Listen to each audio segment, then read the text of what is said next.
Hi friends, నేను మీ సీతామహాలక్ష్మి. ఈనాటి కథలకి స్వాగతం.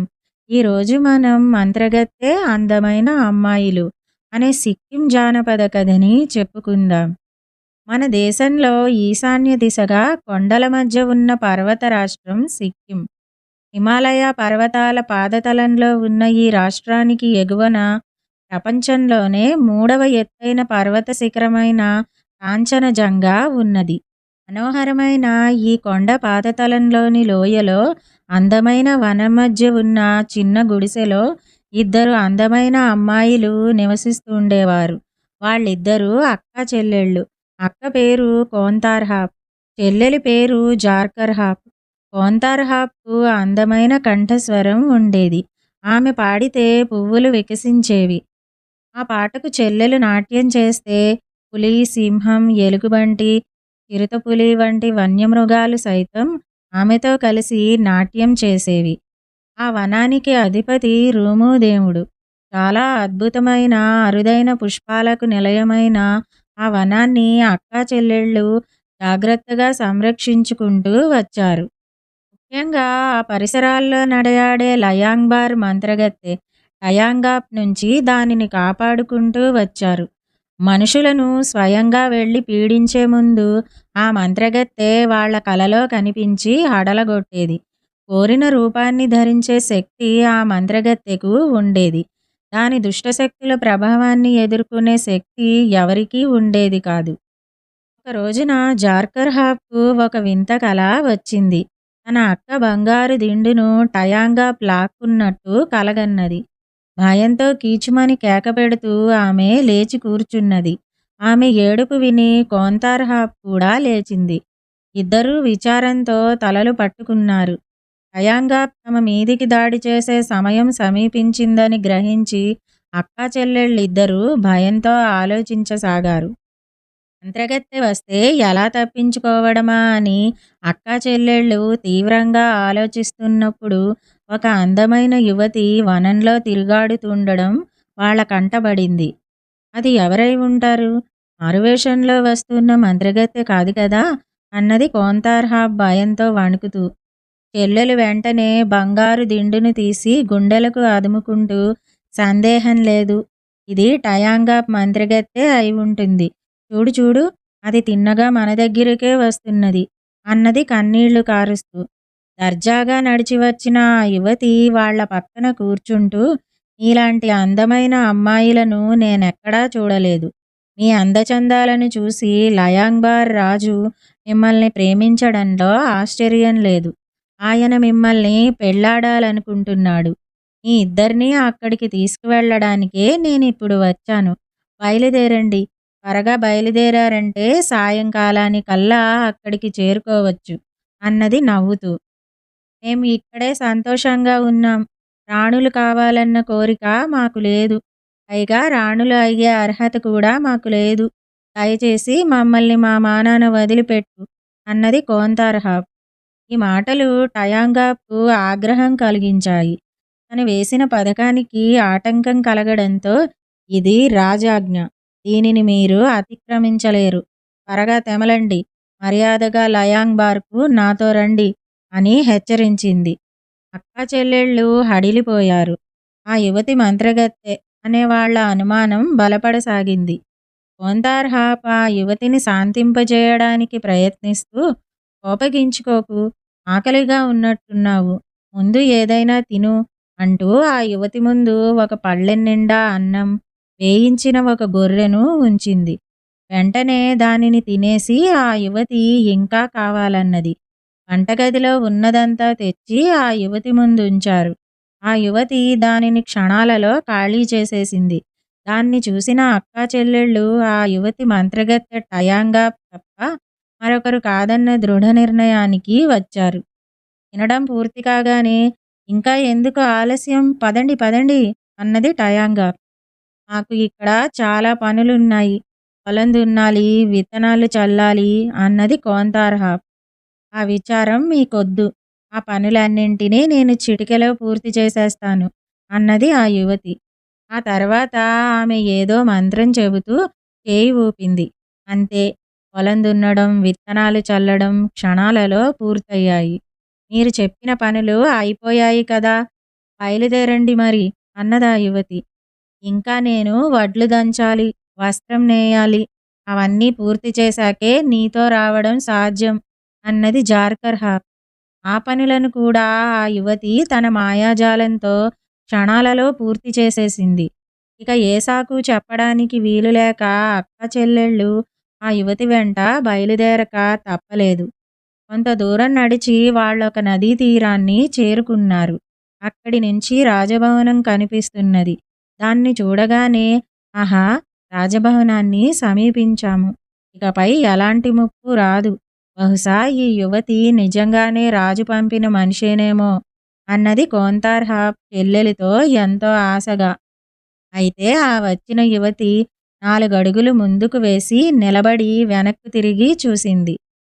తర్వాత నదిలోని నీళ్ల దగ్గరికి వెళ్ళి అక్క చెల్లెళ్లతో రండి, రాజును చూసే లోపల స్నానం చేసి తాజాగా హుషారుగా తయారు కండి అన్నది.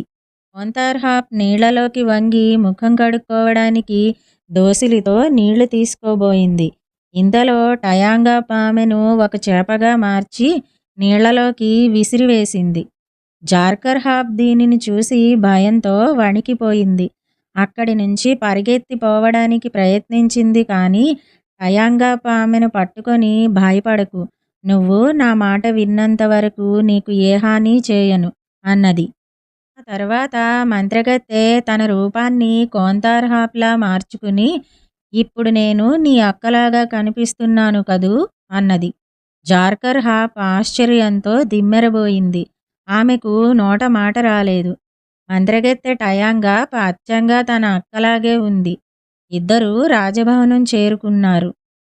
మంత్రగత్తె తనను కోంతార్‌హాప్‌గాను, జార్కర్‌హాప్‌ను తన పరిచారికగాను రాజుకు పరిచయం చేసుకున్నది. ఆమె అందానికి ముగ్ధుడైన రాజు ఆమెను వెంటనే పెళ్లి చేసేసుకున్నాడు. వాళ్ళు రాజభవనంలో రాజభోగాలు అనుభవించసాగారు. జార్కర్‌హాప్ మాత్రం పొద్దస్తమానం ఇంటి చాకిరీ చేసేది. మధ్యాహ్న సమయంలో జార్కర్‌హాప్ రాజుగారి గొర్రెలను మైదానాలకు తోలుకుపోయి మేపుకుని వచ్చేది. ప్రతి సాయంకాలం టయాంగాప్ గొర్రెలను లెక్కపెట్టే నెపంతో అక్కడికి వచ్చి తన భయంకరమైన ఆకలిని తీర్చుకోవడానికి 2-3 గొర్రెలను తినేసేది. ఒకరోజు జార్కర్‌హాప్ నదీ తీరంలో గొర్రెలను మేపుతూ తన అక్కను తలుచుకున్నది. రాజభవనంలో తాను చేస్తున్న చాకిరీ, పడుతున్న బాధలు ఏకరువు పెడుతూ తన అక్కను తలుచుకుని హోరున విలపించసాగింది. హఠాత్తుగా ఆమెకు నదిలో నుంచి ఎవరో మాట్లాడుతున్నట్టనిపించింది. ఆమె పరికించి చూసింది. ఆ మాట్లాడుతున్నది చేప. అది తన అక్కేనని జార్కర్‌హాప్ ఆ క్షణమే గ్రహించింది. ఎదురుచూడని విధంగా ఆమె అక్క అసలు రూపంతో లేచి వచ్చింది. గట్టుపై కూర్చుని అక్కా చెల్లెళ్ళు మాట్లాడుకున్నారు. మోంతార్‌హాప్ మంత్రగత్తె ప్రభావంతో చేపగా మారిపోయినప్పటికీ కావాలంటే రోజుకొక గంటసేపు మానవ రూపంతో ఆమె బయటకు రావచ్చు. అక్క సురక్షితంగా ఉందని తెలుసుకున్న జార్కర్‌హాప్ పరమానందం చెందింది. ఆ తర్వాత వాళ్ళు రోజూ అదే విధంగా కలుసుకోసాగారు. ఆ కారణంగా జార్కర్‌హాప్‌లో విషాదం మటుమాయమై ఆమె ముఖంలో సంతోషం తొణికిసలాడసాగింది. ఇంటి పనులను కూడా చకచకా చేయసాగింది. ఆమెలో వచ్చిన మార్పును టయాంగాప్ కూడా పసిగట్టింది. సంతోషంతో మిడిసిపడుతున్నది. దీని వాలకం చూస్తుంటే ఆ అక్కను కలుసుకున్నట్టే ఉంది. అదొక్కటే కదా దీనికి సంతోషం కలిగించగలిగేది. ఏ సంగతి రేపు తేలుస్తాను అనుకున్నది. మర్నాడు జార్కర్‌హాప్‌ను వద్దని టయాంగాప్ తనే గొర్రెలను తోలుకుని మేపడానికి నదీ తీరానికి వెళ్ళింది. అక్కడ కోంతార్‌హాప్ కనిపించింది గాని అంతలోనే సంగతి గ్రహించి నదిలోకి దూకి చేపగా మారి దాని చేతికి చిక్కకుండా వెళ్ళిపోయింది. టయాంగాప్ నిరుత్సాహంగా భవనానికి వెనుదిరిగింది. అంతలో తన అక్కకు ఏమై ఉంటుందోనన్న భయంతో జార్కర్‌హాప్ విలపించసాగింది. ఆ సమయంలో తన రాణిని చూడడానికి రాజు అటుకేసి వచ్చాడు. అక్కడ జార్కర్‌హాప్ ఏడుస్తూ ఉండడం చూశాడు. అంతకు పూర్వం కూడా ఆమె ఎప్పుడూ విచారంగా ఉండడం గమనించిన రాజు ఆమెను కారణం అడిగాడు. హార్కర్హాప్ జరిగిందంతా వివరించింది. అంతా విన్న రాజు, ఏమిటి, నువ్వు చెబుతున్నదంతా నిజమా? నమ్మశక్యంగా లేదే అన్నాడు ఆశ్చర్యంగా. నా మాటల మీద నమ్మకం లేకపోతే మీరే ఒక పని చేయండి. రాత్రికి గొర్రెల కొట్టంలోకి వెళ్ళి రహస్యంగా దాక్కోండి. ఆమె ఆ గొర్రెల్లో కొన్నింటిని ఆవురావురుమని మింగటం మీరే స్వయంగా చూడగలరు. ఆ కారణంగానే గొర్రెల సంఖ్య నానాటికి తగ్గిపోతున్నది అన్నది జార్కర్ హాప్. ఆమె చెప్పినట్టే ఆ రోజు రాత్రి రాజు పెందలాడే వెళ్ళి గొర్రెల కొట్టంలో దాక్కున్నాడు. అర్ధరాత్రి సమయంలో ఆయన భార్య అక్కడికి వచ్చి తన అసలు రూపం దాల్చి 3 గొర్రెలను అమాంతంగా స్వాహా చేసేసింది. ఆ తర్వాత నిశ్శబ్దంగా రాజభవనంలోకి వెళ్ళిపోయింది. మరునాడు రాజు రాజభవనానికి సమీపంలో ఒక విశాలమైన గది నిర్మాణానికి ఏర్పాటు చేశాడు. దానిని అందంగా అలంకరింపజేశాడు. ఆ తర్వాత ఆయన అక్కడి పడకకు కింద పెద్ద గోతిని తవ్వించి అందులో బయటకు కనిపించకుండా కత్తులు, కఠారులు, బరిసెలు వంటి పదునైన ఆయుధాలను అమర్చి దాని మీద పడకను అమర్చాడు. ఆ తర్వాత అతడు మంత్రగత్తె వద్దకు వెళ్ళి, ప్రియతమా, నీకోసమే ప్రత్యేకంగా ఒక అందమైన గదిని నిర్మించాను. వచ్చి చూడు అన్నాడు ప్రేమ నటిస్తూ. సంతోషంగా ఆయన వెంట వెళ్ళిన మంత్రగత్తె ఆ అలంకారాలను చూసి మురిసిపోయింది. ఉత్సాహంగా వెళ్ళి పడక మీద కూర్చున్నది. అంతే, పడక విరిగి మంత్రగత్తె గోతిలోని పదునైన ఆయుధాలపై బడి ఒళ్లంతా నెత్తురుతో ముక్కలు చెక్కలై విలవిలా తన్నుకుంటూ ప్రాణాలు విడిచింది. ఆ తర్వాత రాజు, జార్కర్హాప్ నదీ తీరానికి వెళ్ళారు. వారి కోసం అక్కడ అప్పటికే కోంతార్హాప్ ఎదురు చూస్తున్నది. మంత్రగత్తె మరణంతో దాని మంత్ర ప్రభావం కూడా తొలగిపోయింది. రాజు ఇప్పుడు అసలు కోంతార్హాప్ను పెళ్లాడాడు. ఆమె చెల్లెలు జార్కర్హాప్ కూడా అదే రాజభవనంలోనే హాయిగా చిరకాలం జీవించింది. తనకు తగిన వరుణ్ణి చూసి పెళ్లాడింది. అందరూ సంతోషంగా ఉన్నారు. ఇదండి మంత్రగత్తె అందమైన అమ్మాయిలు అనే సిక్కిం జానపద కథ. ఈ కథ గనుక మీకు నచ్చినట్టయితే లైక్, షేర్, కామెంట్ చేయండి. మరిన్ని మంచి కథల కోసం మా ఛానల్ను సబ్స్క్రైబ్ చేసుకోండి. మళ్ళీ మరొక మంచి కథతో కలుసుకుందాం. అంతవరకు వింటూనే ఉండండి ఈనాటి కథలు.